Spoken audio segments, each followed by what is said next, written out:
The House will come to order.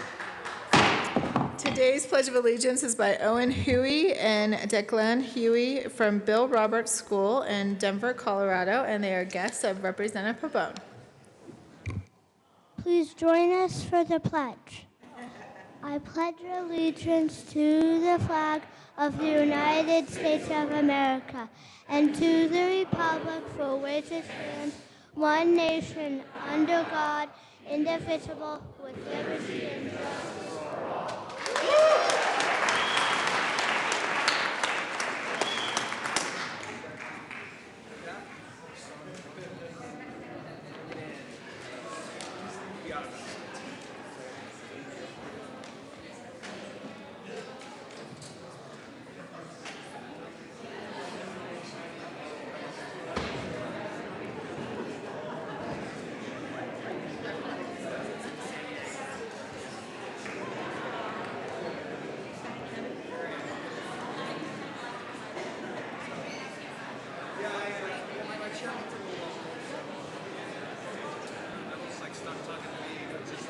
Mr. Anna, please call the roll.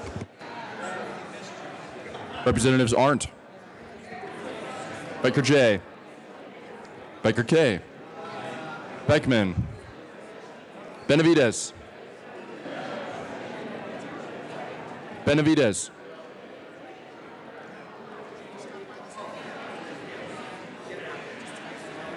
Excused. Bridges, Bach, Parkner, Carver, Catlin, Coleman, Covarrubias, Danielson, Escar, 20. Everett, Exum, Foot. Oh, thank you. Garnett, Janal, Gray, Hamner, Hanson, Herod, Putin, Humphrey, Jackson, Kennedy, Kraft-Tharp, Landgraf, Landgraf, oh, thank you, Lawrence, Lepsock, Lee, Leonard, Lewis, Liston, Lontine, Lontine, Lundeen, McKean, McKean, there he is. McLaughlin, Melton, Michael St. Genet, Michael St. Genet, Representative Benavidez is present. Mitch Bush, Navarro, Neville, Nordberg, Pabon, Pabon,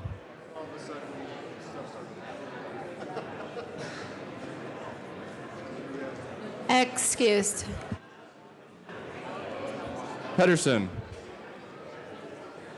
Rankin, Ransom, Rosenthal,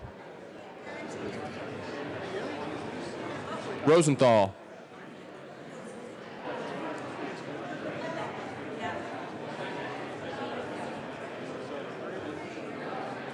oh, he's in the back. Sane, Salazar.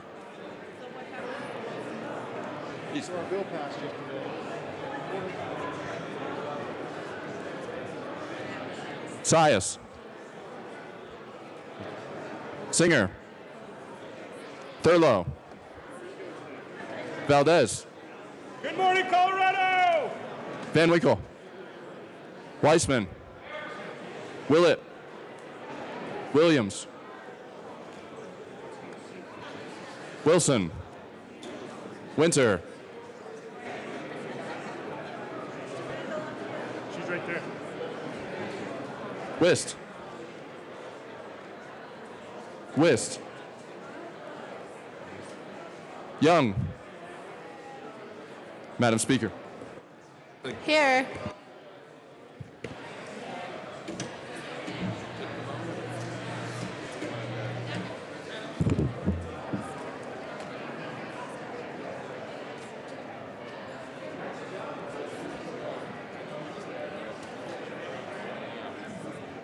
With 64 present and 1 excused, we have a quorum.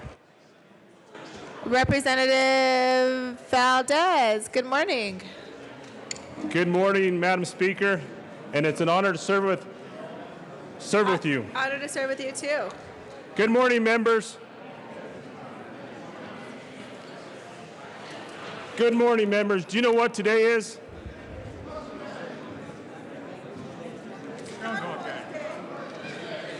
Today is National Prayer Day.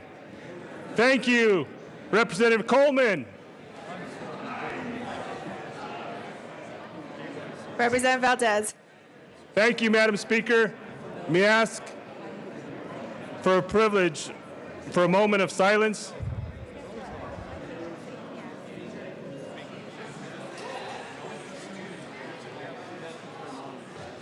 Oh, Representative Valdez, did you request a moment of silence?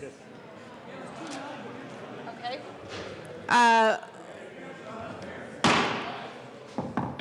Representative Valdez, would you like to tell us why you would like to have a moment of silence? Thank you, Madam Speaker. Today is National Prayer Day, and I just want to recognize it and ask for a moment of silence. Moment of silence is granted.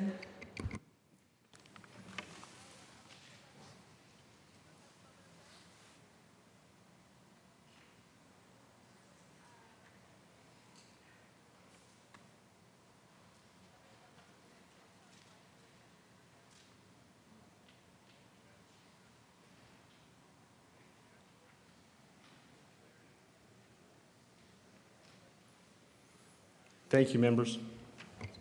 Announcements and introductions. Oh, Representative Valdez, we still have to approve the journal, actually. Thank you, Madam Speaker.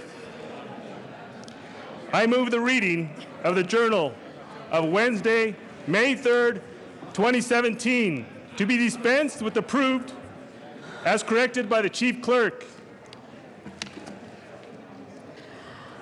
Members, you have heard the motion. All of those in favor signify by saying aye. Those opposed signify by saying no. The motion passes. Announcements and introductions. Representative Valdez. Thank you, Madam Speaker. I am asking to be excused tomorrow, May 5th, to attend a family member services. You are excused. Further announcements or introductions? Thank you, Madam Speaker. You bet. Representative Valdez. Representative Buckner. Good morning. Good morning, Madam Speaker. The participants of the Cancer Caucus are holding their second Every Patient Has a Story presentation. There are displays from American Cancer Society, Cancer Action Network, CU Cancer Center, Rocky Mountain Cancer Centers, National Jewish Health, Colorado Cancer Research Program, Bristol Myers Squibb, Pfizer, Komen, and UC Health. Please stop by the North Foyer because their presentations will be on display until Friday. Let's let them know how much we care about cancer and how we can prevent it and how we can help those with cancer by attending their displays today. Thank you. Further announcements or introductions? Representative Ransom and Representative Van Winkle.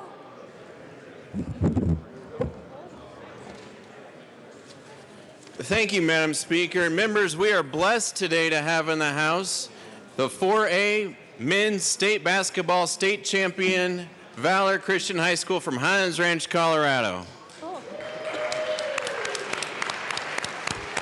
And we have a tribute to read, if we could. The House of Representatives, convened in the 71st General Assembly, hereby extends sincere commendations to Valor Christian High School, boys basketball 4A state champions. For the first time in school history, the Eagles have earned the 2017 4A state championship. On March 11, 2017, the Valor Christian Eagles defeated Lewis Palmer 68-55 in the state championship game. They finished with an overall record of 24-4, concluding the season with a 16-game winning streak. The Eagles were led by head coach Troy Pochner, assistant coaches Jeremy Kane, Roosevelt Leslie, and Greg Meyer. The Eagles boys varsity basketball team was led by the 9 seniors, Jalen Sanders, Davis Wilson, Karsten Michael, Ian Shane, Austin Ramus, Dylan McCaffrey, Keeson Crosby, Kyle Knuckles, and Josh Randall, as well as juniors Kyle Michael and Stephon Sherman, and sophomores Luke McCaffrey and Jack Foley. We at the state capitol honor your achievements, your sportsmanship, and your teamwork. You have reached impressive heights, and we are excited to see what the future holds for the boys varsity basketball team of Valor Christian High School. On request of Representatives Kim Ransom and Kevin Van Winkle, given this 4th day of May, 2017, State Capitol in Denver. Representative Van Winkle. Thank you, Madam Speaker. And this is the Valor's first boys basketball state championship. They were also the Jefferson County League championships and finished with an impressive record of 24-4. They were the #1 overall seed. They were led by their coach, Troy Pochner, as well as 9 seniors, one of which is the Colorado 4A Player of the Year, Jalen Sanders. They have truly been a model for this, upholding the school's motto, which is influence through excellence. They also honor God in all they do, and their team verse is Joshua 1:9, which is, "Have I not commanded you, be strong and courageous. Do not be afraid. Do not be discouraged. For the Lord your God will be with you wherever you go." Congratulations, Valor. Representative Ransom. Thank you, Madam Speaker. Some of you know that I had 2 kids that went to Valor, so I'm a Valor mom. And actually, my son played on the basketball team with some of you guys' big brothers. So I recognize some of the names being read. But anyway, congratulations. I'm so happy to be here, so happy that you're here, and I'm honored to be part of this tribute today. Thank you again for being here, and congratulations. And on behalf of the entire General Assembly, congratulations. Well done. Further announcements or introductions? Representative Landgraf and Representative Wilson and Representative Weissman. Members, I'd like your attention. Little Johnny is still not happy. He's getting closer, but we still have a little bit of work to do. You guys are all great, but this is a really good cause. Amazingly, last night, the Money Fairy dropped some money in the box, so it's going to be out on my desk. We have how much to go? $194. That's what we need, 194. So we have today. I'd like to wrap this up tomorrow. I'm sure you're tired of hearing from the three of us, but we're happy to come up here till the bitter end if we need to do that. So we need to reach our goal before the Senate reaches theirs. Representative Weissman. Thank you, Madam Speaker, and I will be down here every day this week with my colleagues until we hit the goal, because this is a worthy bipartisan goal, and guilt is going to be bipartisan too. Members, if you are here, regardless of the party that you are a member of and regardless of the issues for which you advocate, you are fortunate. You are fortunate to have the ability to go to bat hard every day for what you believe in. Please give a little bit to folks who are less fortunate. Very good. All right, thank you. Further announcements or introductions? Representative Lee. Thank you, Madam Speaker. Judiciary Committee, our work is not done. We will have 3 bills this afternoon in Judiciary Committee: the Revisers Bill, a Salazar-Sayas bill, and a newly introduced Bill 1371 on Department of Corrections pharmaceuticals. So we will be meeting this afternoon. Thank you, Judiciary Committee. Thank you, Madam Speaker. Thank you, Representative Lee. Representative Dahl. Thank you, Madam Speaker. Health, Insurance, and Environment. We will meet at 1:30 today, and we will be hearing House Bill 1368, Senate Bill 242. We will have a presentation by the Commission on Family Medicine, and we will also be hearing House Bill 1366. That's at 1:30. Thank you. Representative Williams. Thank you, Madam Speaker. Members, I want to give you a quote today.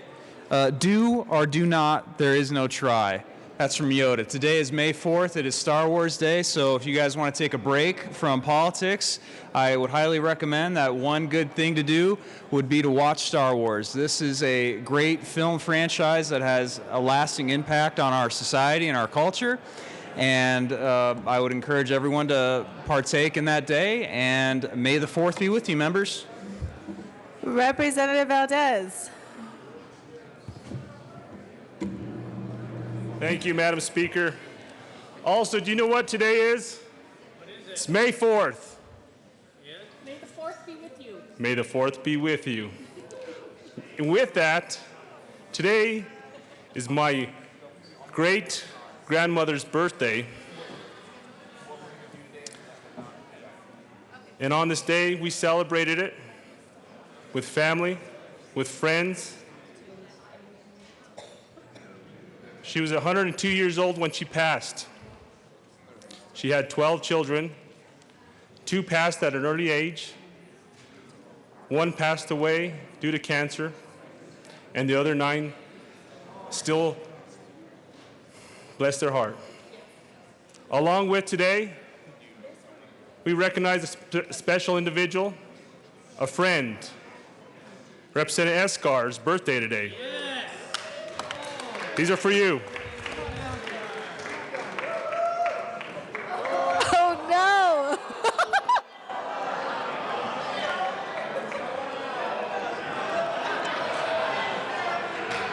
Well,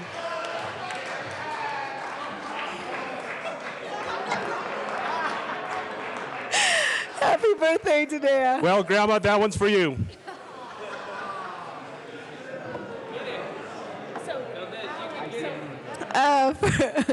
Further announcements and introductions.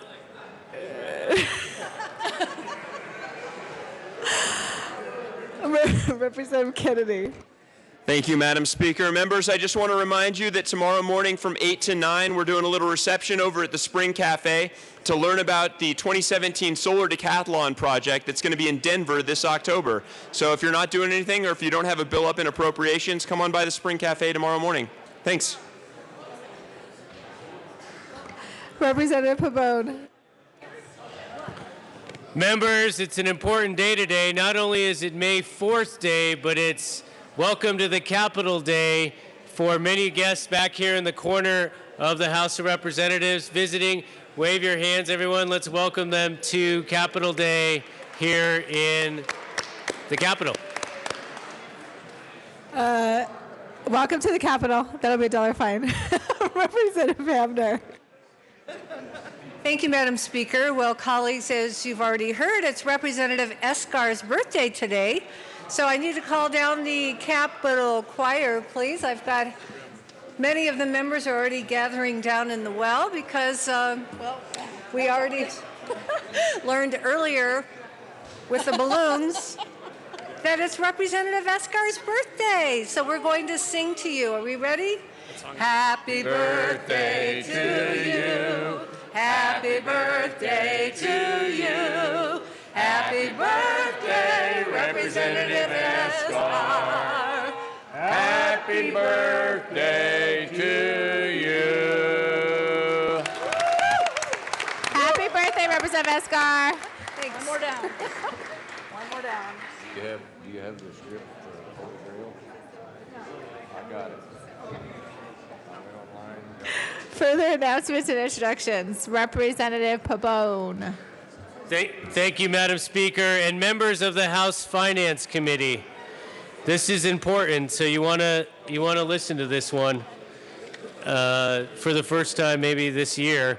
But Finance Committee, we do have, if you look at your calendar today, we do have a committee meeting upon adjournment of afternoon committee meetings. So that means that we will go when Business Affairs and Labor and the Health Insurance and Environment and Judiciary Committee are up. So Finance Committee, we are going to have a meeting contingent upon the adjournment of afternoon committees. And we have 5 bills up today. So just be prepared for that. Don't leave the premises because you do have committee meeting today. Representative Rosenthal. Thank you, Madam Speaker. So I think it's actually for the first time this session, local government will have a meeting upon adjournment today. And that's going to be room 0107. We have 2 bills, Arndt and Becker and Arndt and Becker. Ooh, okay. A 2-for-1 offer. So members, make sure, local government upon adjournment 0107. Thank you. Representative Kraft-Hart. Thank you, Madam Speaker. We missed you yesterday. Okay. So anyways, Business Affairs, I know, exactly. Business Affairs and Labor Committee will be meeting today at 1:30. We'll be hearing 2 bills. Senate Bill 253 with Representative Garnett and Representative McKean, and Senate Bill 298 with myself on motor vehicle dealers and manufacturers. See ya. Assistant Majority Leader Garnett. Thank you, Madam Speaker. Members, I have an update on our schedule today. Update on our schedule. Please pay attention. Please pay attention.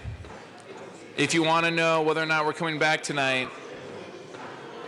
All right, so what we're going to do today is we're going to do 1 third reading bill. Then we're going to go into resolutions. Then we're going to go into seconds. And we're not going to come back tonight. You know that when I update you on the calendar, it's always good news. When the majority leader's down here updating you on the calendar, it's always bad news.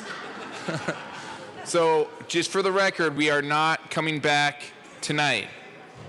Okay, very good. Introduction of bill.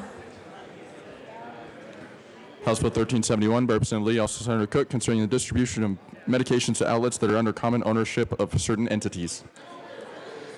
House Bill 1371 will be assigned to the Committee on Judiciary.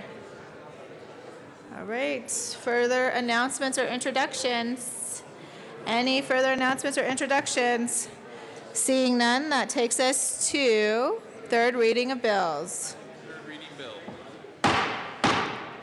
Members, we're going to go to third reading. Mr. Randall, please read the title of House Bill 1351. House Bill 1351 by Representatives Pedersen and Rankin, all Senators Crowder and John, concerning utilizing information to improve treatment for substance use disorders under the Medicaid program and in connection therewith making an appropriation. Assistant Majority Leader Garnett. Thank you, Madam Speaker. I move for the passage of House Bill 1351 on third reading and final passage. Wow, you are excited there.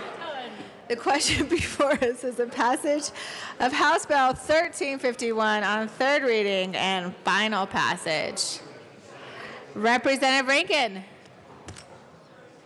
Well, I know we don't usually speak on third reading, but Representative Pedersen and I wanted to just make a couple of remarks because this bill needs to be put in context with our overall approach to substance abuse. And as you've seen, there are 3 or 4 bills.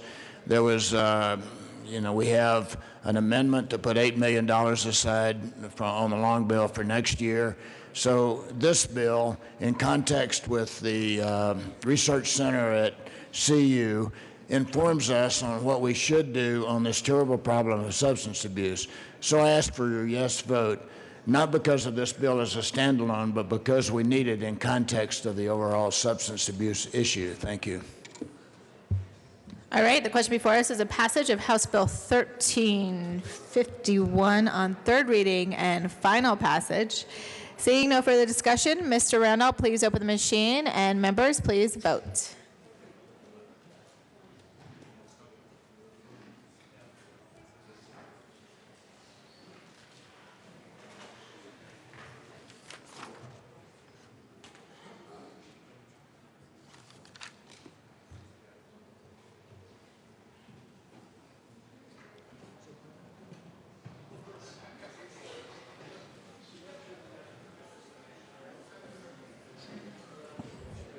Please close the machine.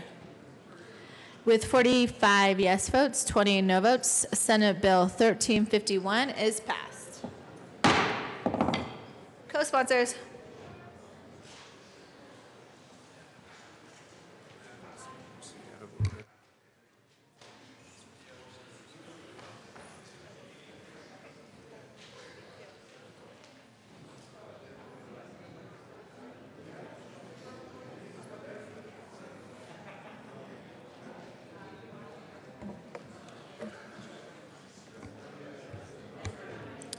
Please close the machine. Assistant Majority Leader Garnett. Thank you, Madam Speaker. I move to proceed out of order for the immediate consideration of HJR 17-1026. Seeing no objection, we'll proceed out of order for the immediate consideration of HJR 1026. Mr. Randall, please read the title of HJR 1026. House Joint Resolution 1026 by Representatives Wist and Lee, all Senator Fields, concerning designating April 2017 as Second Chance Month. Assistant Minority Leader West. Thank you, Madam Speaker. Members, first of all, I move House Joint Resolution 17-1026. I'm not going to ask that it be read at length in respect to the calendar today, but we'll yield the floor to Representative Lee. Representative Lee. Thank you, Madam Speaker. First, I'd like to express my appreciation and thanks to my colleague, Representative Wist, for inviting me to co-sponsor the Second Chance Resolution Month. It is an honor to do so, as I wholeheartedly support the principles enunciated in it. Who amongst us has not had multiple second chances? Who amongst us has not learned from their mistakes? Mistakes are inherent in the human condition. From our earliest days as infants and children, we learn by our mistakes. We would not, if we did not have the capacity to learn from our mistakes, to change, we as a species would perish. All of our religious, our humanistic, and our atheistic traditions recognize two fundamental premises: the intrinsic value and dignity of each human being and their capacity to change. Our religious traditions call on us to forgive those who have transgressed, to repent, and to make amends. These traditions almost universally describe redemption. All are grounded in the possibility of change. To deny the possibility of change is to deny our fundamental humanity and our opportunity for redemption. What Second Chance Month asks us to consider are the circumstances of the least among us, and to consider them with compassion and understanding. It asks us to recognize the second prison of collateral consequences, the barriers to employment, to housing, to education, to civic engagement, such as voting and community service, that arise and exist for people who have been released from actual incarceration. Colorado's public defender website lists 125 occupations that are limited or unavailable to former offenders. The second chance prison of collateral consequences is one of never-ending punishment. It undermines public safety by disqualifying people from earning a living, buying a home, improving their education.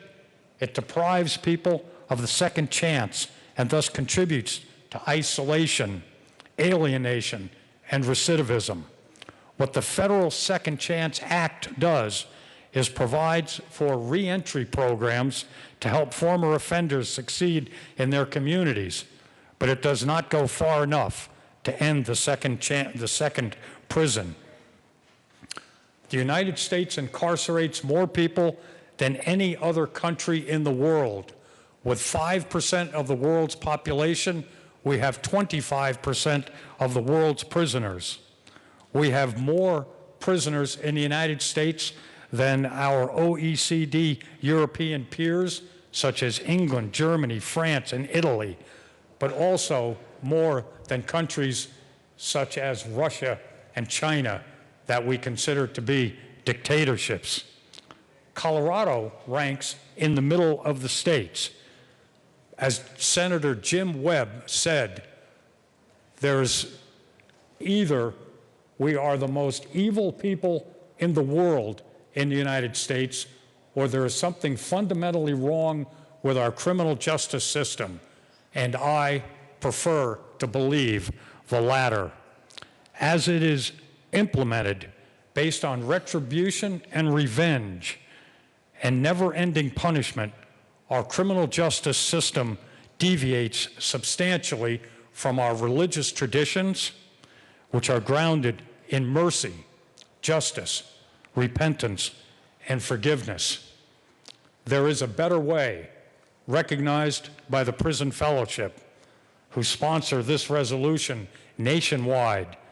The Prison Fellowship, founded by Charles Colson. Some in this chamber may find it curious or even incongruous that I would align in any way with Charles Colson.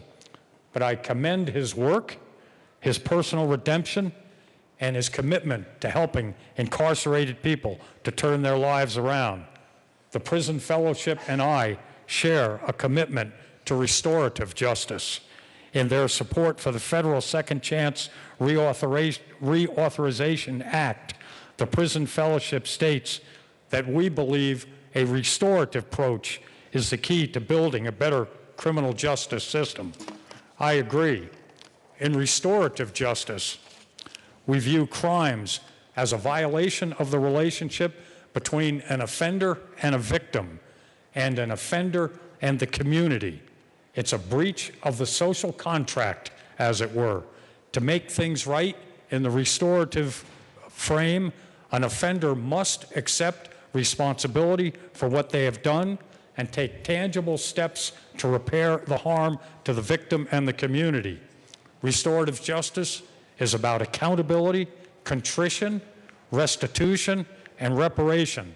It does not preclude punishment, but it contemplates parallel tracks. For victims, restorative justice provides an opportunity for understanding, in some cases, forgiveness, and an opportunity to change a victim's story from one of anger, despair, and revenge to one of hope and the beginning of healing. So I ask for your support for this resolution establishing April as Second Chance Month. And following the Wilson corollary, what are we going to do about it? I ask that we commit ourselves to continuing to think about the moral and ethical implications of a criminal justice system based on retribution and revenge, and the second prison of continuing punishment.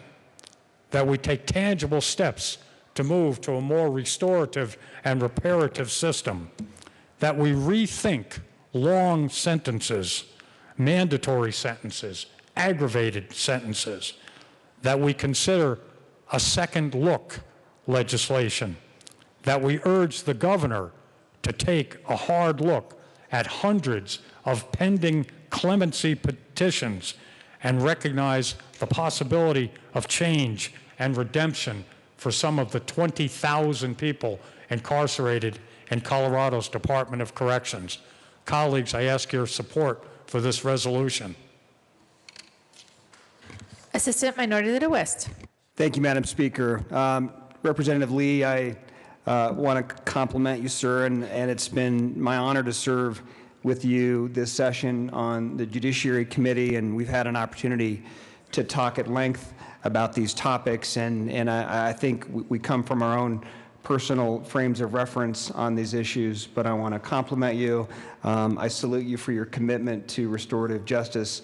I thank you for being an example for our body and a voice of reason on these issues and critical issues, I think, for not only fiscal issues, but social responsibility and moral responsibility for our state.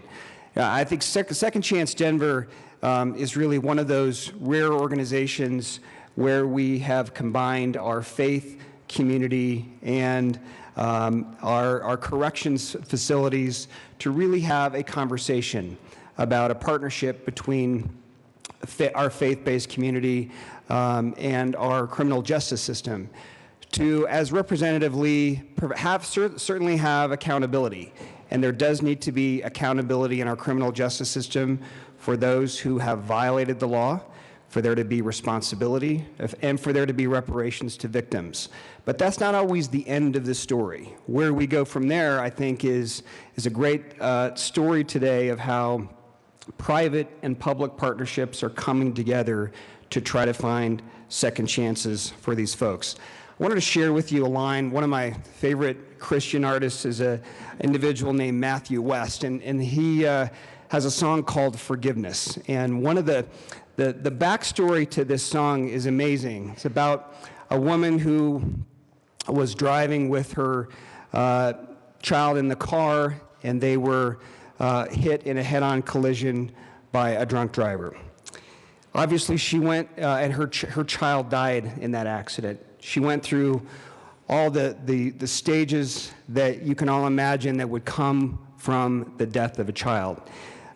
This mother overcame her guilt to then advocate for compassion and, yes, forgiveness for the individual that had committed this crime. She befriended this individual in prison, and it's a wonderful story, I think, of how forgiveness has power. And there's a great line in this song. The line goes, "When we forgive, we free ourselves." And think about all of the aspects of forgiveness and the healing that come from forgiveness. And I know certainly from my own Christian tradition, I believe in that wholeheartedly, that part of healing is forgiveness. So I want to thank and salute Second Chances Denver for your leadership on these issues in our community and for your continued voice. And I hope that we as a state will continue to be worthy partners of yours as we go down this journey together. Members, I'm sure we'll have a lot of opportunities to talk about the policy issues, but I think today is an opportunity for us to celebrate the power of forgiveness and the importance of second chances. Further discussion on HJR 1026, Representative Valdez. Thank you, Madam Speaker, and thank you, Representative Lee and Representative Wist, for bringing this resolution forward. I support this resolution, and I'd like to second House Joint Resolution 1026. Representative Salazar. Representative Herod. Thank you. Thank you, Madam Speaker. Members, I know we're taking a moment to honor the Second Chance Center Denver, as well as talk about the importance of second chances. But I want to take a quick moment to commend and acknowledge my colleague, the chair of the Judiciary Committee, Representative Pete Lee. Pete, your dedication to this issue has been unparalleled. As a freshman here, I have learned so much by your integrity, your ability to build consensus around tough issues, your willingness to educate and inform members of the committee as well as members of the public on these issues. I told you this morning, and I want to say it to the chamber, our Representative Pete Lee is changing lives. By giving second chances to those who deserve them, and by reforming the Division of Youth Corrections, by looking at the Department of Corrections, by speaking on behalf of folks who made a bad decision but want to turn their lives around, Representative Lee he's a model for us all in how we can advocate for our communities, but also the hope that we give folks when we say, you deserve to be here, you deserve another chance. I just want to say I just feel so very honored to serve with you, Pete Lee, Representative Pete Lee, and I want to thank you for all that you've done. I really, truly admire you.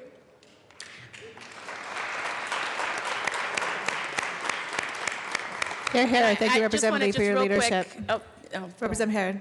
Thank you. I just want to real quick also to the other sponsor, Representative Wist. You know, it's odd, and I know that we say that, you know, we might not get along on a majority of issues, but you've showed me that we are more alike than we are different. And when we can work together on issues like this very one, we can really make change. So thank you for your commitment as well. Further discussion. Representative Melton. Thank you, Madam Speaker. And members, I rise in strong support of this resolution. I won't belabor it because I think so much has already been said. But I think it's important to remember that when we're looking at second chances, for so many of these people, a second chance is really their first chance. It's their only chance because of the situations and the circumstances that they may have been raised in and grown up in, the environment, and lack of resources, lack of opportunities. And so when we have someone that steps forward and says that I made a mistake and I want to turn my life around and I just need that little bit of forgiveness, that little bit of help to do that, I think that it's important that we acknowledge that we recognize that, and that we give that person that second chance. And so I'm really proud to see this resolution come to the floor and be able to vote on it. And I thank both the sponsors for bringing it. Further discussion. Representative Salazar. Thank you, Madam Speaker. And you know, I said it in committee a couple of weeks back that this really is a legacy. What has happened with restorative justice and the bills that Representative Lee has brought to this body, and I'm glad to see that Representative Wist is that we're finding the common ground, that we're coming to a point of understanding that this is the direction that we should be going in our criminal justice system, because it isn't always about crime and punishment. We know that that does not necessarily work anymore. It's about redemption. It's about people restoring themselves and restoring others through their own restoration. We understand that victims are able to move on when there is restoration coming from the perpetrator. We understand that through best practices, this is the social contract that we have with our society that we've been looking for such a long time. That whole crime and punishment back in the 1970s, 80s, and 90s that resulted in the United States of America, having the highest per capita number of prisoners in our prisons, still continues today, and we know that this is wrong. And we've seen how restorative justice, we've seen how our system, when it's allowed to work, can work well with Renee Lima Marin. And Representative Williams will come up here and I'm sure talk about that as well. That's how it's supposed to be. It's supposed to be about redemption. There is the punishment aspect of it, to be sure.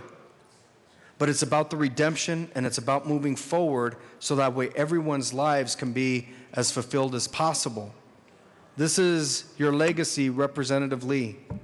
It truly is. For 5 years, I have seen you run these bills. And because it's been 5 years, I've been able to see the effects of the bills and the drop in our prison population and the way that the public-private partnerships have reached out to one another, the nonprofit organizations that have stepped up and stepped in to help out with the situation. And it's working. And it's working beautifully. This is the way that we're supposed to go. This is the way we're supposed to govern. And because of that, we're going to start seeing a shift in our own state budget. That state budget that everyone talks about, that we overspend here and we overspend there. Well, this is a great way to stop overspending, is by having less people in our criminal justice system. Thank you for bringing this amendment. I stand in strong support of HJR 1026. Representative Williams. Thank you, Madam Speaker. Members, I'll keep my comments brief. I am in strong support of this resolution, and I want to commend Representatives Wist and Lee for bringing it to this body. Second chances are absolutely important. I think it's a part, or should be a part of our criminal justice system. It's something that we should encourage and try to pursue. And just to end on a very good note, the resolution that we passed concerning Renee did pass the Senate with a 33 vote and no votes whatsoever. So it's going to go to the governor's desk, and hopefully he'll follow through and help get a second chance for that family. So thank you once again, members, and congratulations on the good work that we're doing to help solve these problems. Thank you. Further discussion, Representative Rosenthal. Thank you, Madam Speaker, and I rise in strong support of this resolution. As some of you know, I'm a teacher. I work in a youth correctional facility, so I work with a lot of youth who certainly it's not just second chances during their stay at our facility. It's second chances just when they're in my classroom for an hour. It's like, okay, just gave you a chance. I'm giving you another chance and another chance and another chance. That's what a lot of these youth need, is chance after chance after chance, because when we give up, see, a lot of them have already given up on themselves. They're already done. They already expected for other people to reject them, because oftentimes that's all they've ever gotten is rejection, is refusal, is people who judge them. Many of them are dealing with, as was described, some really horrific home situations. If they have a home, they have endured some pretty awful upbringings. And some of them are going back to some pretty awful upbringings. Some of them go homeless. The same goes for our adult population. And that's really unconscionable. You know, we need to make sure that we are supporting them. We're doing our job as a state to make sure that we are fulfilling this goal of second chances. We can't just say, oh, you know what? Pull yourself up by your bootstraps. You go do that. Well, yeah, that's all well and good, but we do need to do our part. We need to do our part to pass the bills, to fund the programs, the drugs and alcohol, the wraparound services, ability to help them get their IDs, the ability to help them get an apartment and a job, something that increases their sense of self-worth, that gets money in their pocket that they can now spend on rent and a car and on family and leading a good, positive existence. So we have a job in collaboration with those who are working to to get their lives back on track. So in that vein, in that spirit, I commend both sponsors of this resolution. Thank you for all your work, and certainly in Representative Lee's case, your life's work in this cause. Thank you. Any further discussion? Seeing none, the question before us is a passage of HJR 1026. All of those in favor signify by saying aye. Those opposed signify by saying no. HJR 1026 is adopted. Representative Lee. Thank you, Madam Speaker. I move that the current roll be added as co-sponsors. Seeing no objection, the current roll call will be added as co-sponsors. Assistant Minority Leader West. Thank you, Madam Speaker. Members, we have some guests here in the chamber, and I'm honored to introduce them to you. From Prison Fellowship, Mary Ellen Armbruster and George Medley. And if you could just stand and wave to everyone, that would be great. For Youth for Christ Juvenile Justice Ministry, Gareth Unruh, who's the director, and also with us Preston Adams, Reverend Keith Taylor, John Landis, Tim Butler, and from Prison Fellowship, Diana Cloud. From the co-founder of the Hornbuckle Foundation, Thomas Hernandez. And last but certainly not least, the executive director of Second Chances, Denver, Claire Ross. Welcome to.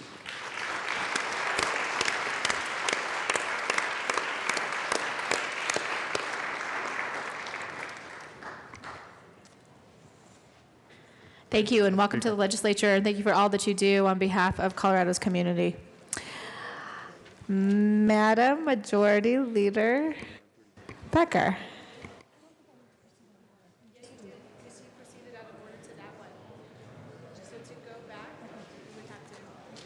Madam Majority Leader Becker. Thank you, Madam Speaker. I move to proceed out of order for the immediate consideration of Senate Joint Resolution 35. Okay, seeing no objection, we'll proceed out of order for the immediate consideration of SJR 35. Mr. Randall, please read the title of SJR 35. Senate Joint Resolution 35 by Senator Donovan, also Representative Weissman, concerning recognizing the importance of conquering scientific challenges from medicine to space and beyond. Representative Weissman. Thank you, Madam Speaker. I move SJR 035. I do not ask that it be read at length. Properly moved. Representative Weissman. Thank you. And members, you can take a look at the text of the resolution. But what appealed to me when the Senate sponsor approached me about this is it's a chance to think a little bit differently about what we do here. It's a chance to think in a bigger horizon of time and scope. And it's a chance to think a little bit about the symbolic value of what we do here. And I think everyone can find that in their own way in the text. But to me, this resolution is about three different things. First, I think the idea of a moonshot initiative is that sometimes we have to aim big. Second, when we aim big, we have to realize that sometimes it does take incremental steps to get where we're trying to go. And third, I think that we should aim big specifically in Colorado because that is our history. And I don't think that we would be here today without some improbable accomplishments that have preceded us. So to the first point, I think we all know that we face big challenges in our state, in our nation, even in the world right now.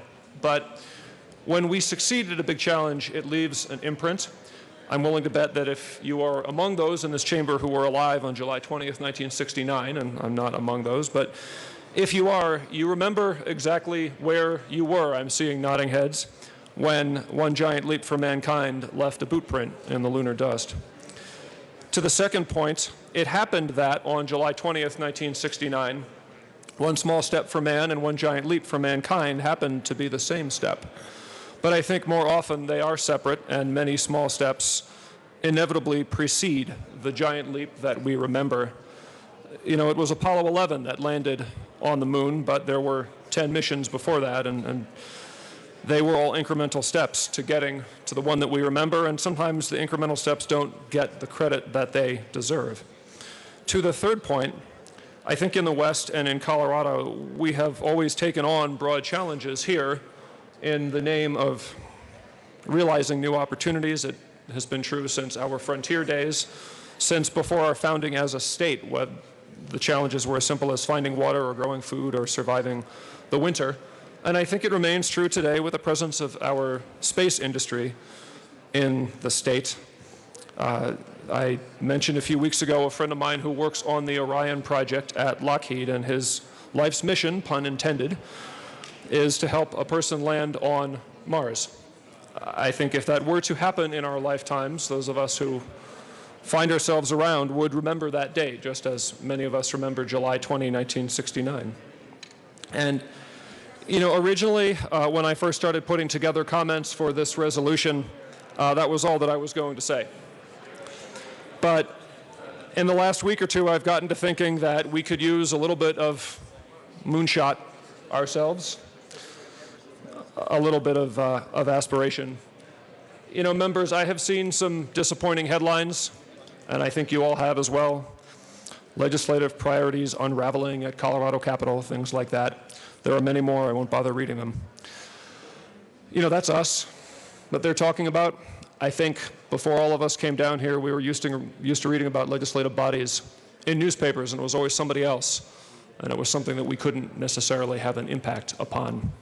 Well, now it is us, and we can have an impact upon it. We are the people who have been chosen to come here and do the work. So it is us that those headlines are talking about, and I don't think that I want to be remembered that way when the 2017 session concludes, and I don't think any of us in here want to be remembered that way either. So we have some challenges in front of us in the couple of days that remain. Going back to the original moonshot from which this resolution derives, to get on the moon, to send a rocket, to send men into space, we had to master laws of physics, and those are immutable laws. But whatever laws stand between us and the goals that we are trying to achieve in the last 5 days of the legislative session are not similarly immutable.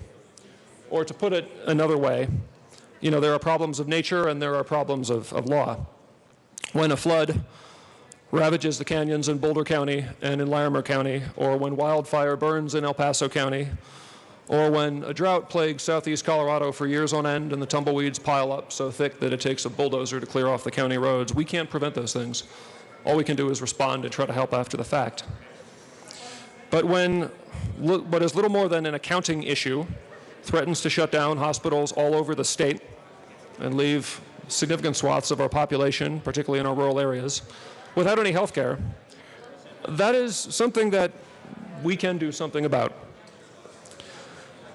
You know, more broadly, this session, we've talked about transportation, we've talked about the hospital fee, we've talked about a lot of other issues, but I believe at the bottom of all of that is an even deeper issue that ties all of those things together.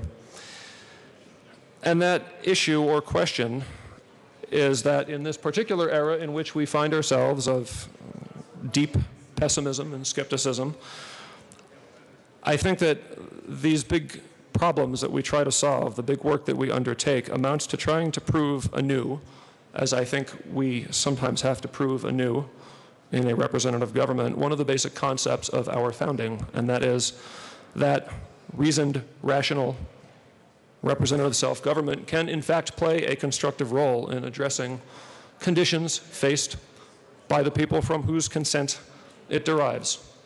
In this case, the people of Colorado, of our state. Or if the moonshot metaphor is a bit too much, I will offer one more at a lower elevation, and I will let the lieutenant colonel from Jefferson County correct me if this is wrong. They say that for a plane to take off, it needs a bit of headwind. Well, I think the headwind that faces us is public skepticism and frustration. But I think with a few working days left in our session, the runway is still just barely long enough, I hope. And you know, finally, when I was getting ready to leave this morning, I felt like it might be an appropriate day to pull this particular bolo tie out of my closet. This is a Thunderbird, and it is designed by the Zuni people of northern New Mexico. And a little while ago, the rabbi came in and spoke about work undone, and referred specifically to northern New Mexico, so maybe that gut hunch paid off. As with a lot of things in Native American symbolism, the Thunderbird is complex, but among other things, it stands for power and the prospect of victory. So I really hope in the next 5 days that, although there will be work undone by all of us, that some of these big questions are not on that list, And I hope that we use the power vested in us and vested in our colleagues down the hall to win some victories for the people that we serve. Further discussion, Representative Valdez.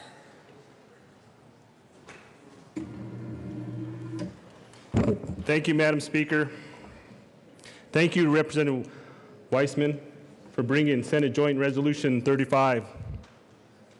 Members, a world without science would mean that we would be living in a very different way than we see today. Without science, we would be missing out on a magnitude of different inventions and knowledge that have helped us to progress in life and learning about our world. Advances in technology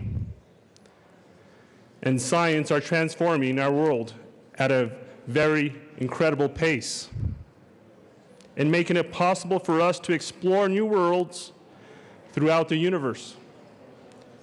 Our children's future will be filled with advancements in technology that we can only imagine. It is so important for us to encourage our children of this state,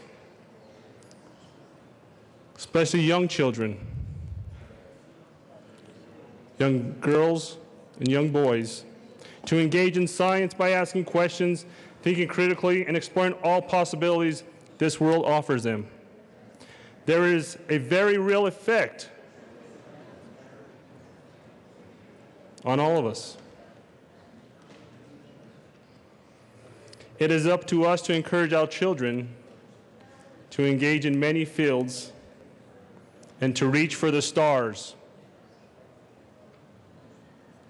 And I ask you to reach for the stars and encourage our youth. Thank you. Thank you, Representative Wiseman, for bringing this. Further discussion on SJR 35, Representative Pabon. Thank you, Madam Speaker, and I rise in strong support of this resolution. I'll be brief because I know we're short on time, but I'd be remiss after hearing Representative Weissman's comments about our history in leading the world in space discovery to not mention, and perhaps you did, and I apologize if you did, but I recently saw a movie called Hidden Figures about 3 African-American women who were instrumental to the launch and the successful return of Friendship 7, who subsequently went on to help with the Apollo 11 and Apollo 13 missions. That's a story that is an incredible story, and if you haven't seen that movie or read that book, you absolutely should. Because one, it tells us about the incredible and diverse contributions of every American to the successful space program that we had in place at that time, and the incredible race that it was to get American into space and ultimately touch the moon. And if you don't know that history, it's incredible history, but then to see these 3 African-American women who were essentially forced to go to only colored bathrooms, weren't allowed to enter into certain rooms inside NASA, the discrimination, the adversity that these women had to overcome to successfully and ultimately help these missions launch is incredible. I want to remember that as part of the moonshot because it takes all of us to make that moonshot. Ask for an I vote. Nicely said. Further discussion? Any further discussion? Seeing none, the question before us is a passage of SJR 35. All of those in favor signify by saying aye. Aye. Those opposed signify by saying no. SJR 35 is adopted. Representative Weissman. Thank you, Madam Speaker. I move that this morning's roll call be added as co-sponsors for SJR 35. Seeing no objection, this morning's roll call will be added as co-sponsors. Madam Majority Leader Becker. Thank you, Madam Speaker.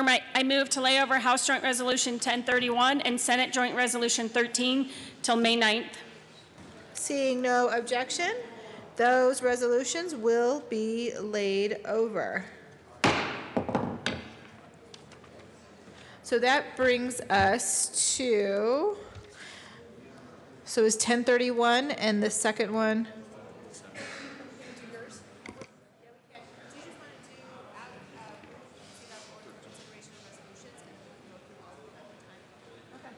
Madam Majority Leader Becker. Thank you, Madam Speaker. I move to proceed out of order for consideration of resolutions. Seeing no objection, we'll proceed out of order for the consideration of resolutions, and we have lots of them on the calendar.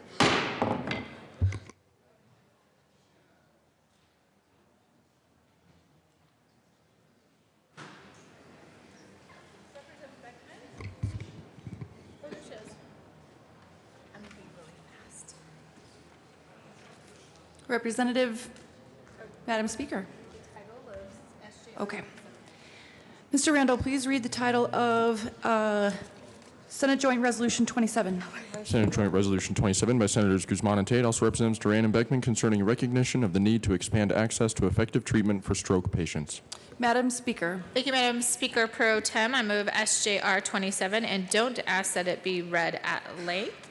And members, today we are coming forward with a resolution to recognize strokes, and we urge CDPHE to continue its leadership in ensuring first responders have all of the tools and training needed so stroke patients receive the state-of-the-art treatment that they require.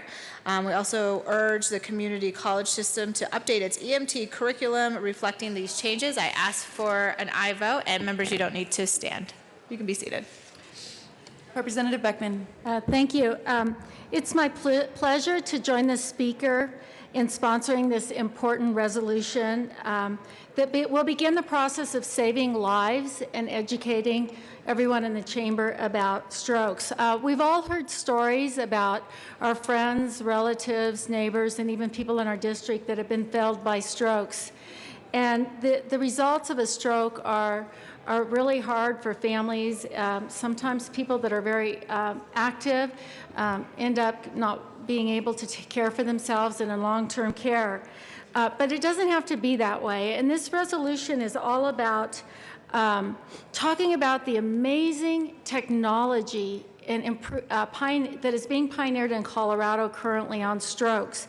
The results are amazing. In the stroke centers that we have across the state of Colorado, and we have one in Littleton, in House District 38, in Denver, all along the Front Range, and in Grand Junction, we have these stroke centers that people walk in after having a stroke, and they have paralysis, they can't move their limbs, they can't talk, and they're able to walk out that day with no lingering effects. It is really a miracle what we're doing with stroke surgery right now. But only 10% of the people with strokes are being taken to these centers.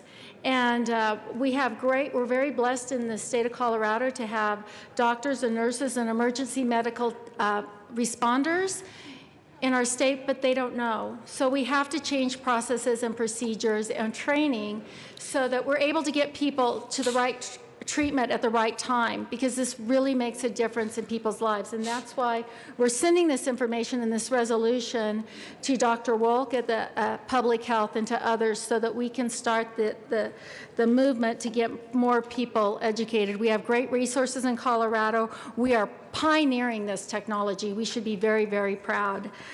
It's vitally important. It's groundbreaking. It's in Colorado. And I ask for a yes vote on this resolution. Representative Singer.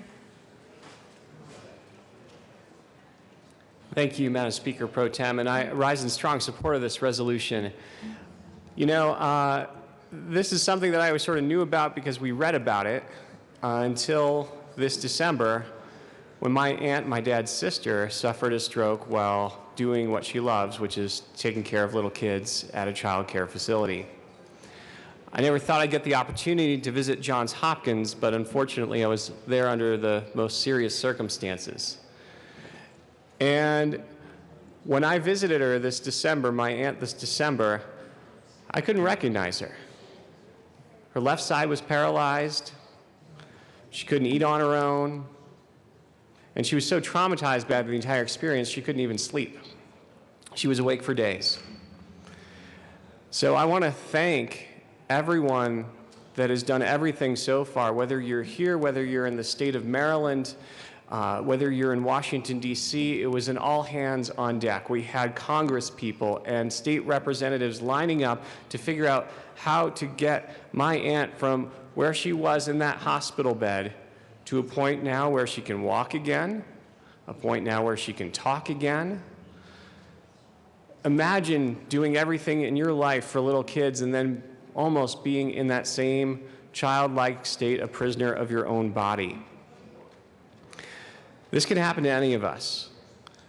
And there are also ways to prevent this, and there are ways to access better treatment. So I encourage all of you, regardless of what age you are, watch your diet, watch your medications, and if you're feeling a little off, I know it seems like a lot sometimes to check in with a doctor again, but it could be the difference between life and death and your livelihood and a life that you don't even recognize again.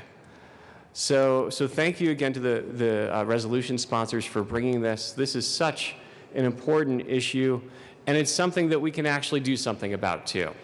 That's the great thing about this. So Aunt Barbara, I know you're getting better every day. I'm thinking about you every day. Our family's going to be out there as soon as we can to go visit you. And we're going to do everything we can in the state of Colorado to make sure that the next stroke victim out there gets to talk about it in recovery terms instead of terms of victimhood. Thank you again, and I encourage a yes vote on Senate Joint Resolution 27. Representative Valdez. Thank you, Madam Speaker Pro Tem. Stroke is the 5th leading cause of death in America and the leading cause of severe long-term disability. Someone suffers a stroke every 40 seconds, and there are 795,000 new and recurrent strokes annually. In the event of a stroke, immediate emergency medical treatment can greatly reduce the risk of brain injury and disability, making a remarkable difference in a victim's recovery time. Yet less than 1/3 of Americans can correctly identify a single warning sign of stroke. It is imperative that we provide our citizens, our people, our family, our friends, and our neighbors with proper resources, education, and support that they can reduce their own and others' signs of stroke, so that we can recognize the signs of a stroke in the event of an emergency. Because when someone is experiences a stroke, every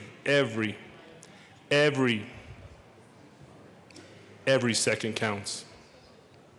I stand in full support of Senate Joint Resolution 27, and I'd like to thank Madam Speaker and Representative Beckman for bringing this resolution forward. Thank you. Seeing no further discussion, the question before us is the adoption of SJR 27. Is there any objection to taking a voice vote? Seeing none, all those in favor of the passage of SJR 27, please say aye. Aye. All those opposed say no.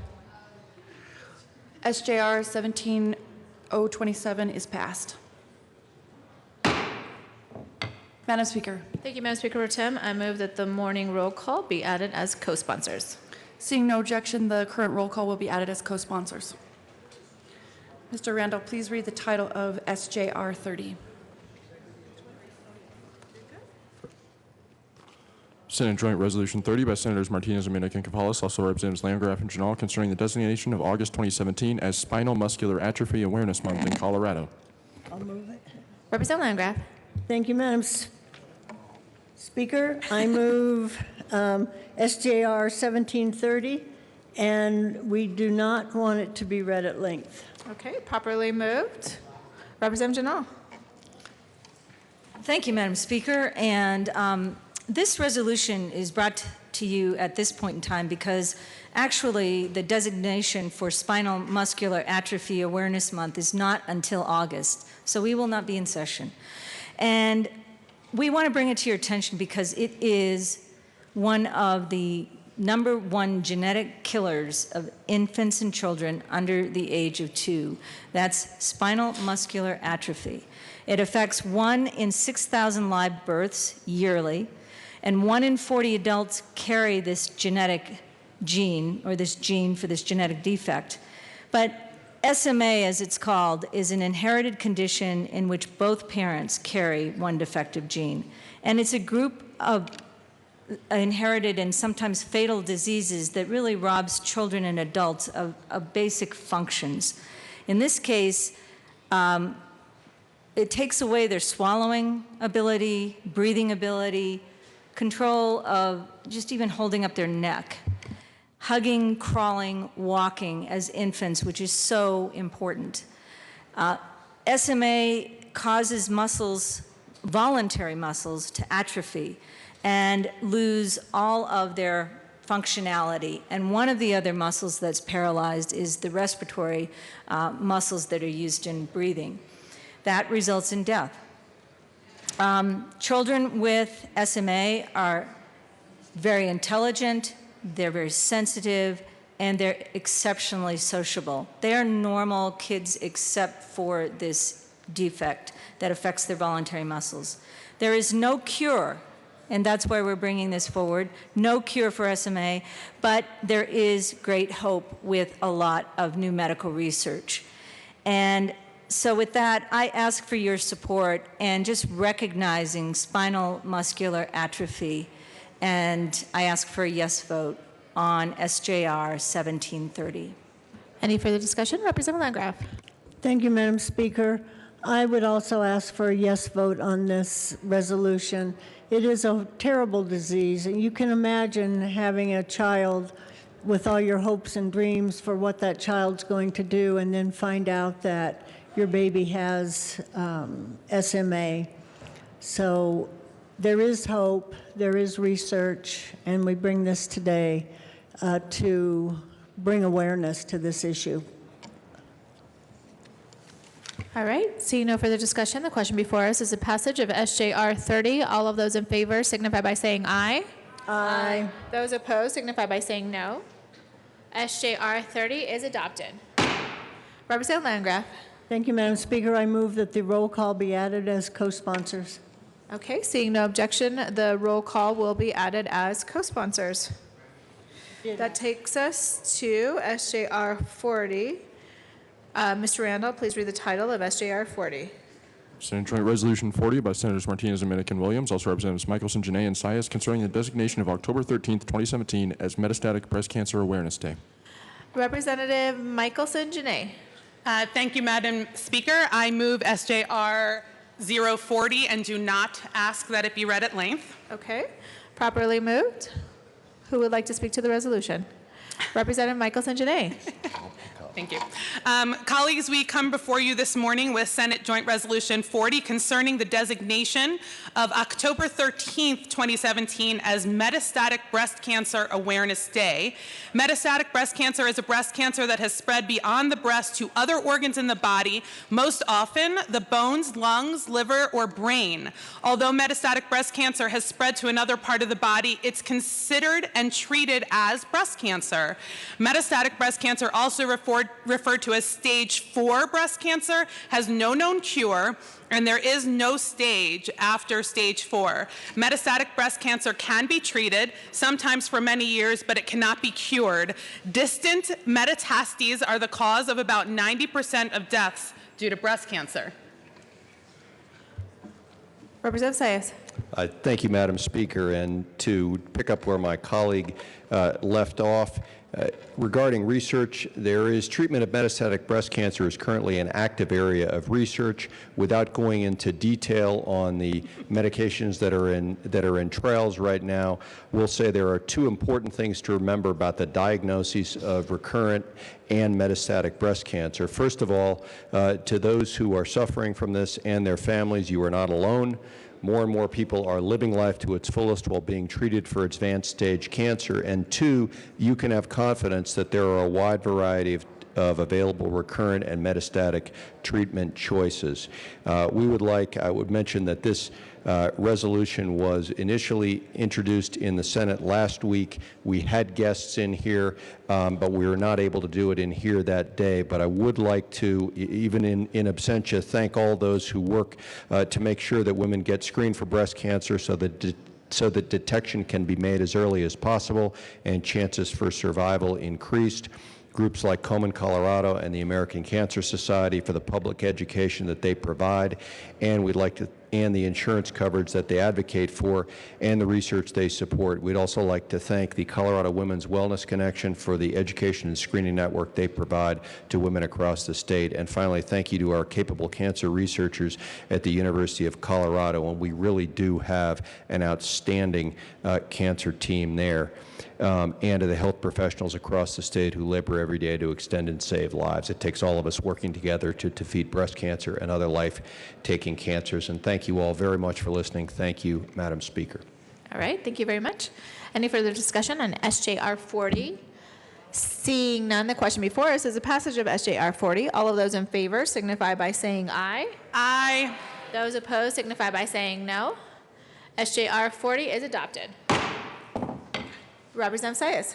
Thank you, Madam Speaker. I move that the current roll call be added as co-sponsors to HJR 40. Seeing no objection, the current roll call will be added as co-sponsors. That takes us to HR 1009 by Representative Pabon. Mr. Randall, please read the title of HR 1009. House Resolution 1009 by Representative Pabon concerning the awareness of meningococcal disease. Representative Pabon. Thank you, Madam Speaker. Madam Speaker, I move H.R. 1009 and ask that it not be read at length. Properly moved, and thank you. Representative Pabon.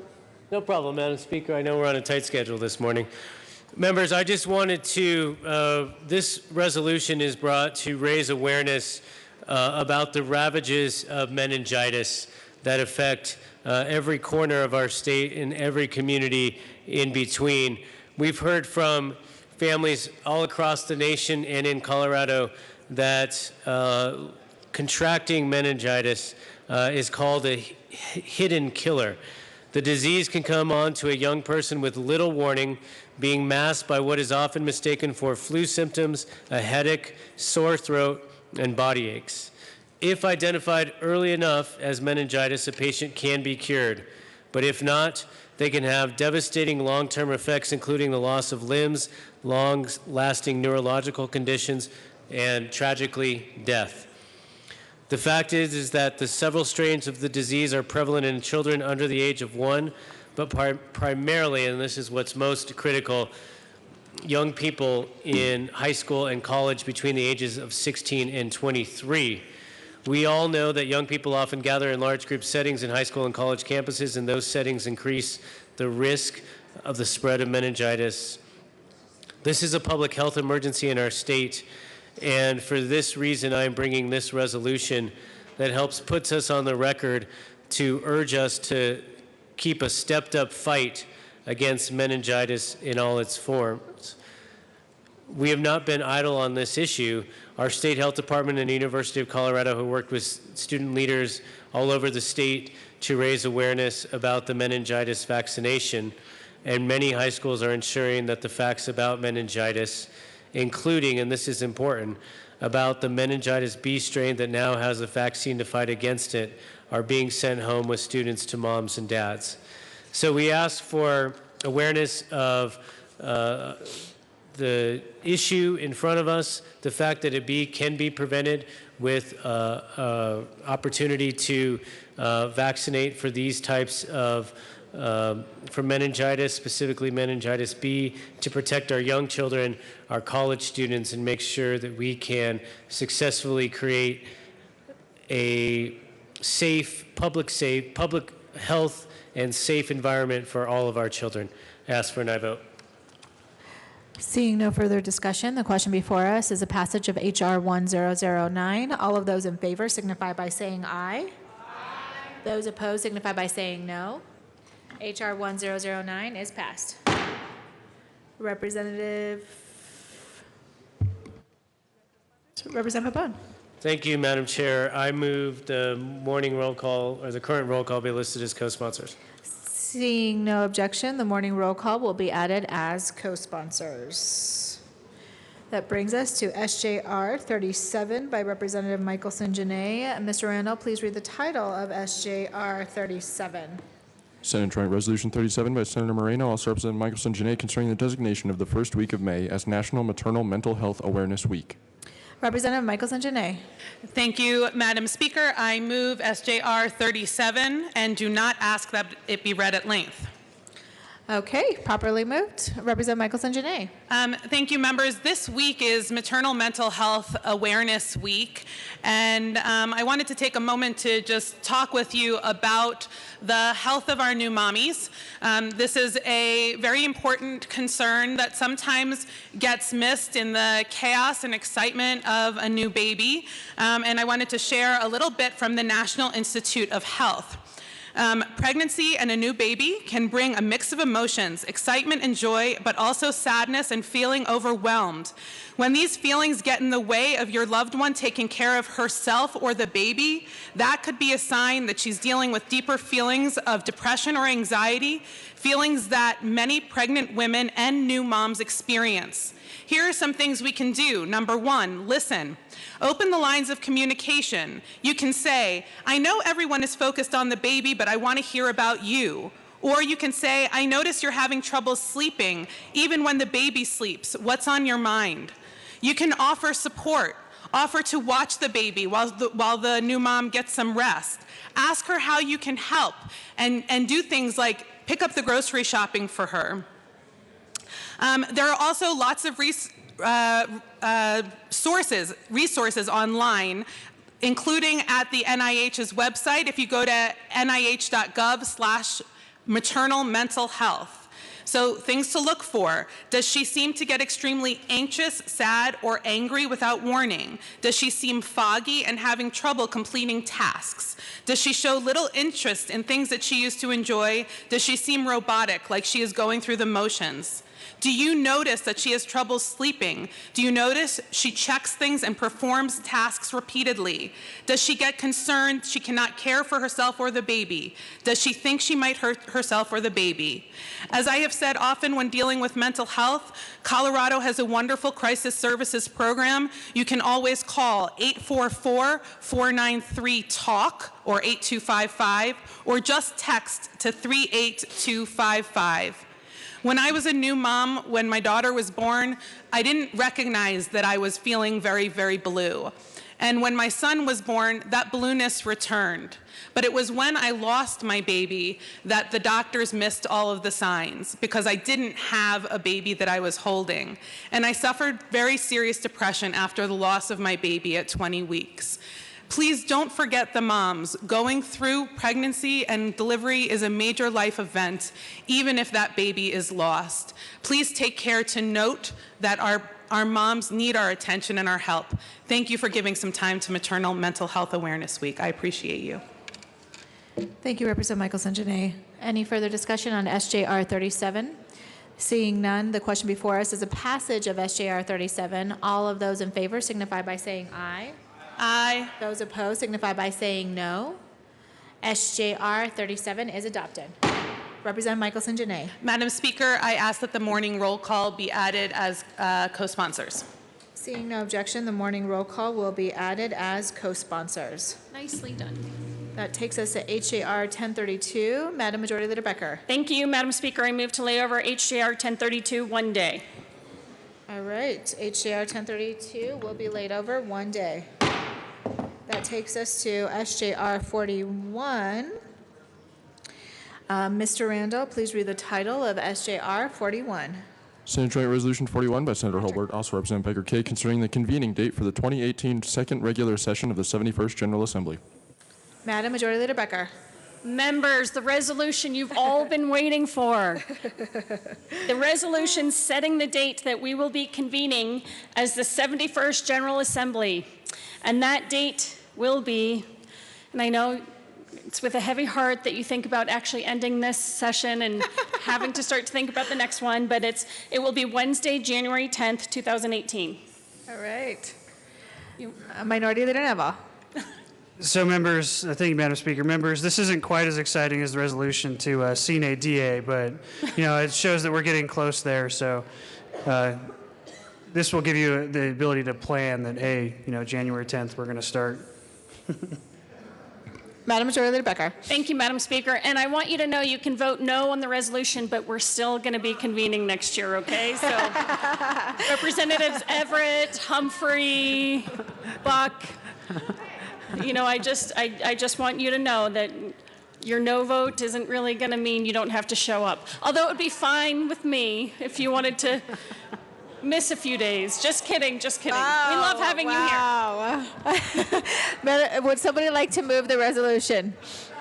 Minority Leader Neville. Thank you, Madam Speaker. With a heavy heart, I move SJR 17041. All right, properly moved. Any further discussion?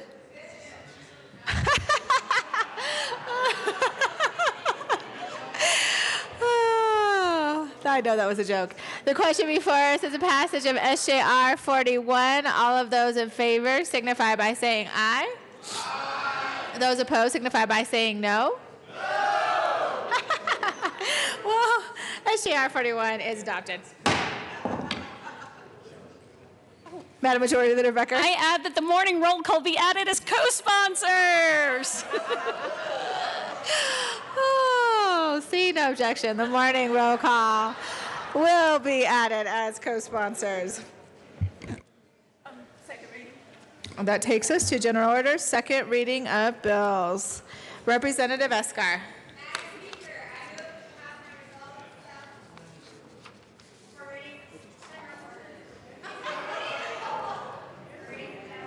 All right. On your birthday, seeing no objection, Representative Escar will take the chair.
The committee will come to order.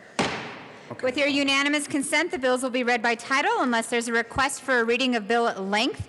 Committee amendments will not be read unless requested, as they are printed and in your bill folders. Floor amendments will be shown on the screen and on your iPads and not read unless requested. Bills will be laid over upon motion of the majority leader, and the coat rule is relaxed. Mr. Randall, please read the title to House Bill 1278. House Bill 1278, Representatives Exum and Pedersen, all Senators Garcia and Guzman, concerning deposit of proceeds from tax and insurance premiums to the local firefighter safety and disease prevention fund. Representative Pedersen. Thank you, Madam Chair. I move House Bill 1278 in the Appropriations Committee report. To the Appropriations Committee report, Representative Pedersen. Thank you, Madam Chair. I move L002 to the Appropriations Committee report and ask that it be displayed. Amendment L002 has been moved and is properly displayed. Representative Pedersen. Thank you, Madam Chair. This still includes the reduction from $2.5 million to $1 million, but we are clarifying that this is not coming out of the State Education Fund, and so I ask for your support. Is there any discussion on Amendment L002? Representative Rankin. Thank you, Madam Chairman. Members, I have been voted against this bill in appropriations. I'm changing and strongly supporting it. It's a good program. Our local, primarily volunteer fire districts really have used it. It's oversubscribed, and they depend on it. I've just been concerned about what the source of funding was, and this is an absolutely appropriate use to me of general fund dollars. I think to say they were taking it out of the state education fund is wrong. So let's just fund it the way it should be, and it's a good program. Thank you. Is there any further discussion on Amendment L002? Seeing none, the question before us is the passage of Amendment L002. All those in favor, please say aye. Aye. Opposed, no. Amendment L002 passes. Back to the committee report. Representative Pedersen. Thank you, Madam Chair. We reduced the fiscal note, and I ask for your support. Any further discussion? Seeing none, the question before us is the passage of the Appropriations Committee report as amended. All those in favor, please say aye. Opposed, no. Committee report passes. To the bill, Representative Exum. Thank you, Madam Chair.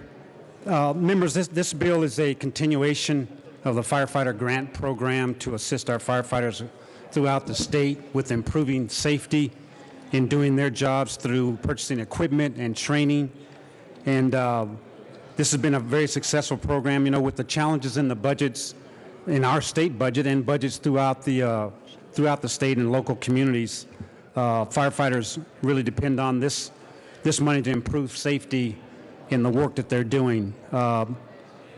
Throughout the state, we got a list of needs, and this is be a grant program that's need-based.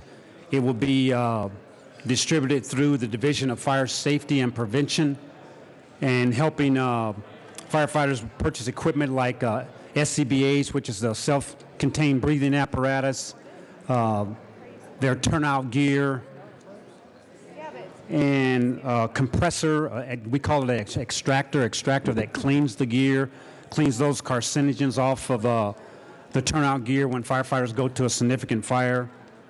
And this, like I said before, this has been a very successful program, and we ask for an aye vote to continue it with a $1 million funding.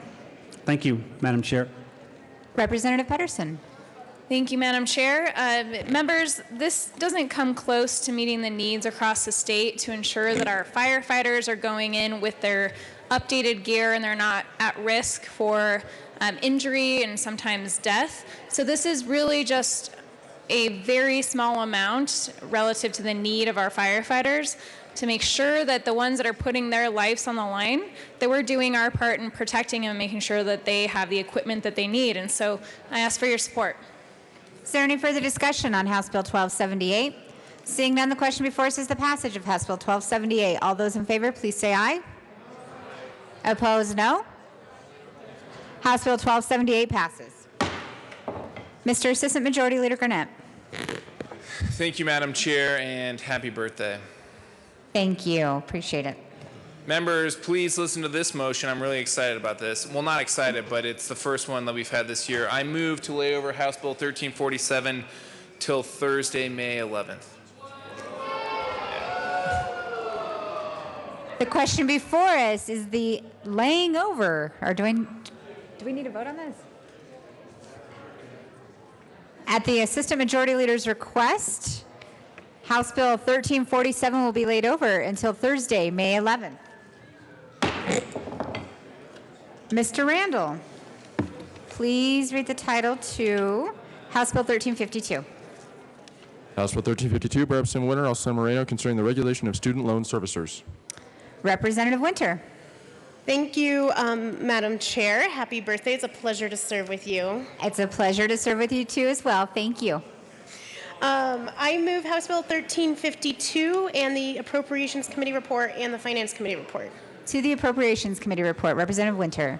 In appropriations, so in finance, we had discussed if this belonged in the Department of Higher Ed instead of the Department of Law, and at that time we decided to do that. However, with conversations with the Department of Law and Department of Higher Ed, we then decided to put it back into the Department of Law, and I urge a yes vote on the committee report.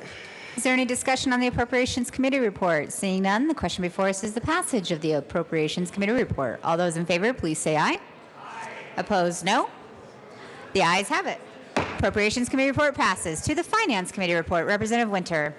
Thank you, Madam Chair. The Appropriations Committee stripped off what we did in Finance Committee, so I urge us not to adopt the Finance Committee report. Question before us is the passage of the Finance Committee report. All those in favor, please say aye. Opposed, no? No. The Finance Appropriations Committee report fails. To the bill, Representative Winter. Thank you, Madam Chair. I'm excited to bring this bill to you today. 56% of Colorado students graduate with student loan debt, an average of $25,840. That means there's 761,000 Coloradans that have student debt. However, in Colorado, we don't regulate the servicers. We have the Uniform Consumer Protection Code, which protects consumers from credit card debt, automobile debt, mortgage debt, but there's a gap. We are not protecting consumers for student loan debt. And what's happening is student loan service providers are putting students, actually adults who have student loan debt, into forbearance without telling them. They aren't telling them about payment plans. In fact, one company enrolled 1.5 million borrowers into 2 or more consecutive forbearances, which cost $4 billion in interest. We need to be protecting our consumers in Colorado. Student loan debt now outpaces credit card debt. This is a very important industry, and having our Department of Law have the ability to investigate complaints and take action against complaints is incredibly important for Colorado consumers. And I urge a yes vote. Is there any further discussion on House Bill 1352? Representative Thurlow. Thank you, members. Thank you, Representative Winter, for bringing the bill. I was a no vote in finance. You know, it's the same song, 14th verse. It's a very little problem, and we're creating another department to solve a very little problem that people could solve on their own if we let them take responsibility for their own loans and for their own student debt and for their own action. So I urge a no vote. Thank you. Representative Herod.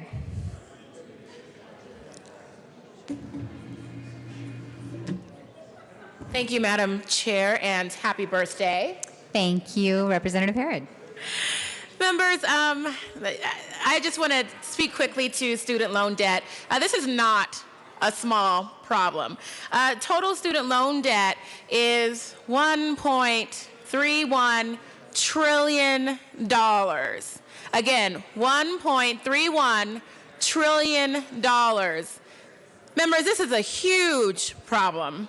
And right now, our student loan delinquency or default rate is 11.2%.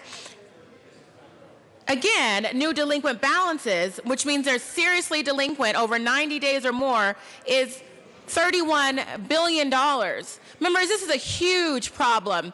I believe that Representative Winter and this bill offer a simple solution to a large problem. No, this bill won't get rid of student loan debt altogether.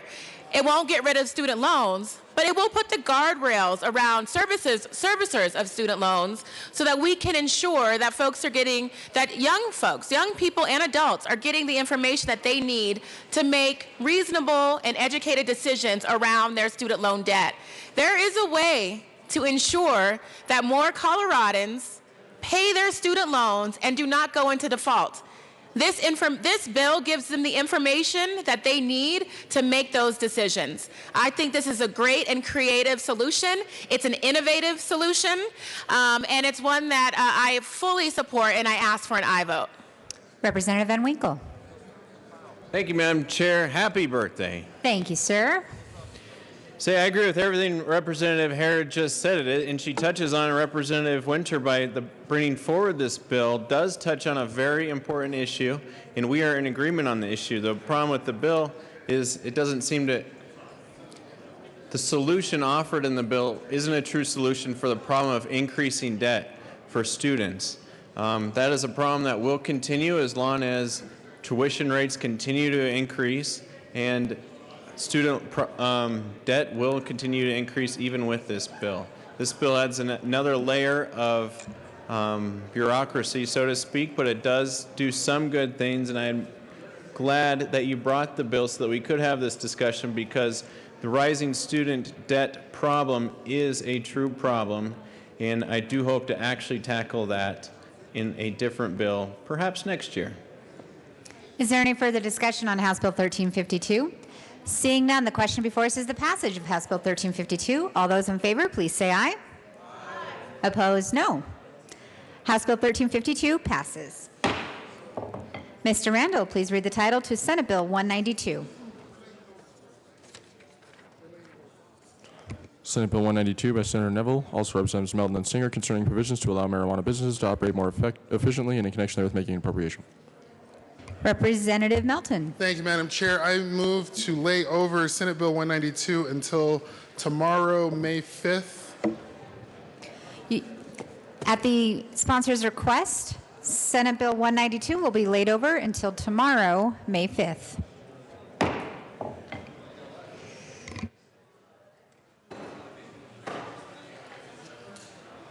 Representative Melton. Thank you, Madam Chair. I move to rise and report. You have heard the motion. Seeing no objections, the committee will rise and report.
House will come back to order.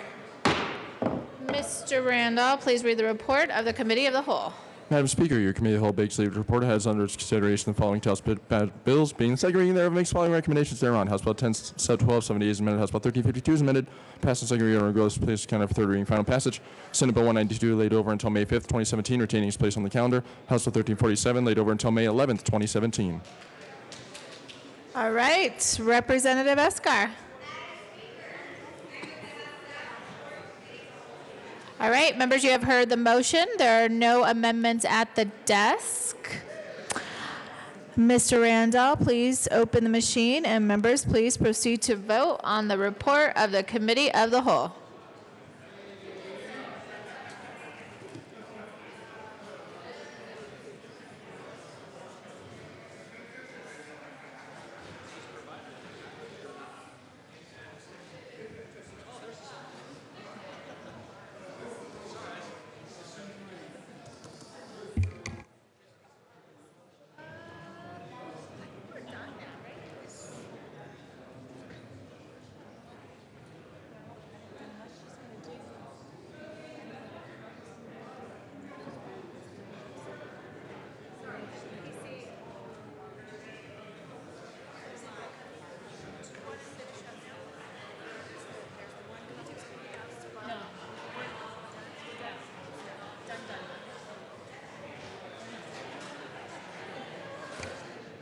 Representative Jay Becker, Representative Beckman, Representative Buck, Representative Coleman, Representative Garnett, Representative Humphrey, Representative Rankin, and Representative Sane. Please vote.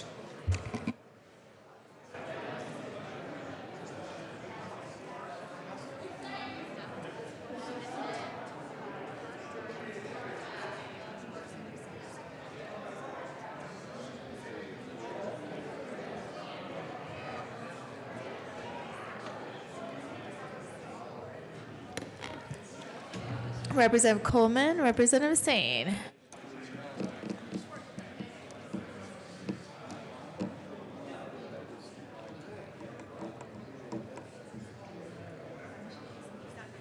Representative Coleman is excused. Please close the machine. With 62 yes votes, 2 no votes, the report of the Committee of the Whole is adopted. Madam Majority Leader Becker. Thank you, Madam Speaker. I move to lay over the balance of the calendar till tomorrow. Seeing no objection, the balance of the calendar will be laid over until tomorrow. Announcements and introductions. Representative Young. Thank you, Madam Speaker. Members, you may have noticed in your calendar that we have a list of bills for appropriations tomorrow morning. The meeting is still at 8 o'clock. LSBA. I do want to amend the list and give you the correct list for the bills. And so here we go. These are the bills we'll be hearing tomorrow in appropriations. House Bill 1091, House Bill 1127, House Bill 1195, House Bill 1370, Senate Bill 25, Senate Bill 40, Senate Bill 180, Senate Bill 201, Senate Bill 236, Senate Bill 280, Senate Bill 288, Senate Bill 292, Senate Bill 295, Senate Bill 297, and any other bills that are heard in today's committees that are referred to appropriations may be heard tomorrow morning. We'll leave that option open. Thank you, members. Further announcements and introductions. Representative Foote. Thank you, Madam Speaker. State Affairs, we are set to go at 11:15 today over in LSBA. We'll hear 3 bills, Senate Bill 276, SCR 001, and SJM 006. That's at 11:15 today in LSBA. Further announcements or introductions. Representative Winter. And Representative Michelson-Janae. Thank you, Madam Speaker. Members, tomorrow is our last Friday here, so it's our last bow tie Friday. We're not announcing it. We're not announcing it. We just want to make it extra special in honor of the Kentucky Derby and in honor of my birthday weekend. So we encourage everyone to wear their best hats tomorrow. Hats for Derby Day. Further announcements and introductions. Representative Mitch Bush. Thank you, Madam Speaker. House Transportation Energy Committee members, please get down to the hearing room as soon as possible. We have one bill up, which is 1348, and the sponsor has requested that we PI that bill. So please get down to the room as quickly as you can. Thank you. Down 200 to go. Representative Melton.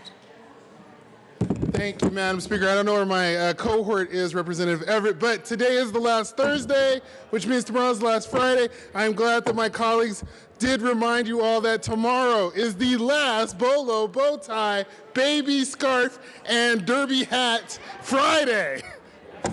Please join. Representative Rosenthal.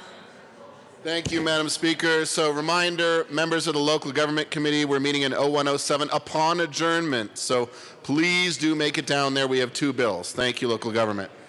Further announcements and introductions. Seeing Representative Lee. Thank you, Madam Speaker. Again, just announcing for any who weren't paying scrupulous attention this morning, Judiciary Committee is going to meet this afternoon. 3 bills, a new bill 1371, plus 294 and 207. See you at 1:30. Thank you. All right, further announcements or introductions? Seeing no further announcements or introductions. Hey, Bob. Madam Majority Leader? Madam Majority Leader Becker? Thank you, Madam Speaker. I move that the House stand in recess until 1 o'clock today. Seeing no objection, the House will stand in recess until 1 o'clock today.